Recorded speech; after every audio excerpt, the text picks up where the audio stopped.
Paul Rudd is a delight.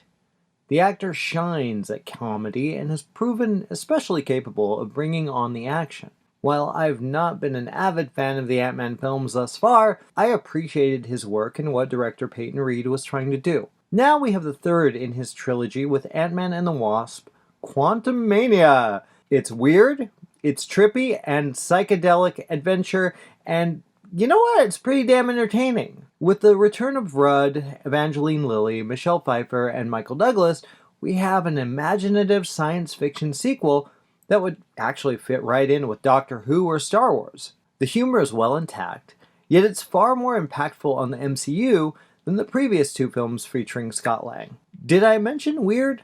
I don't know who you are, but you've made a big mistake. With Ant-Man and the Wasp, Michelle Pfeiffer took on the role of Janet Van Dyne, Hope's mother. She was lost in the quantum realm for 30 years and finally rescued. Now this time around, Janet plays a much more significant part of the story. After Scott's now 18-year-old daughter Cassie invents a device to connect to this mysterious place, she makes one major mistake. When Janet discovers what Cassie did, she is terrified of the consequences. And her fears, well, they prove worthy when they are all pulled into the wild, dangerous, hidden universe. And when they do arrive, Scott and crew realize that Janet is far more capable than they are when she takes charge and attempts to protect them from the powerful Kang the Conqueror, played by Jonathan Majors. You're an interesting man. Scott Lang.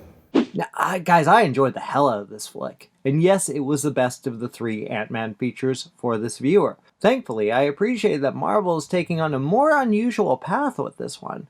Visually speaking, there is so much to admire in this beautifully bizarre sequel. The set design and the myriad of creatures that star alongside Ant-Man and crew bring a heavy dose of sci-fi insanity. Holy that guy looks like broccoli. Many coming out of the screening felt like they were watching a Star Wars flick or something of that nature. Well, they aren't wrong. The creatures, the world created, and the magnitude of what Kang is capable of make for an unexpected watch. And having the film's length at just over 2 hours, it makes for an engagingly exciting popcorn and drink type of movie-going experience. The MVP here is Michelle Pfeiffer and Jonathan Majors with Kang. It was such a pleasure to see Miss Pfeiffer take on such an integral part of the story. The actress brings gravitas and grace to Janet and handles the action sequences beautifully. While this is unlikely to get as much acclaim as Angela Bassett deservedly garnered for her Academy Award-nominated work in Wakanda Forever, Pfeiffer is outstanding here. So you've been studying the quantum realm. As for Majors, the actor brings depth and soul to one of the most interesting villains in the current MCU. Here, Kang is a layered and fascinating man capable of horrendous acts, yet there is more of him than that. He and Pfeiffer work exceptionally well together, and it was thrilling to see the two bring such energy to the sequel. As for the rest of the cast, Douglas, Rudd, and Lilly all shine in their performances. Catherine Newton is terrific as well. The father-daughter storyline adds a lot of heart, and thankfully the family dynamic makes for a worthwhile thrills and chills type of flick. Gosh, I keep saying that. It's just thrilling and chilling. Also notable are the surprisingly engaging side characters, especially MODOK, Corey Stoll. Again, did I mention weird? You'll see what I mean on that one. And then there's a superb cameo for every film lover with Krylar. I'm not going to spoil that one here because seeing that play out in IMAX was pretty damn satisfying, guys.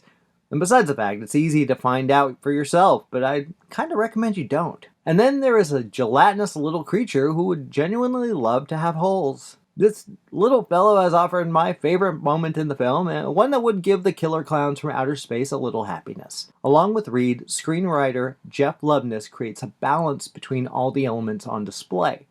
From the imaginative look of the film to the dramatic tension, it's a solid sci-fi entry into Marvel.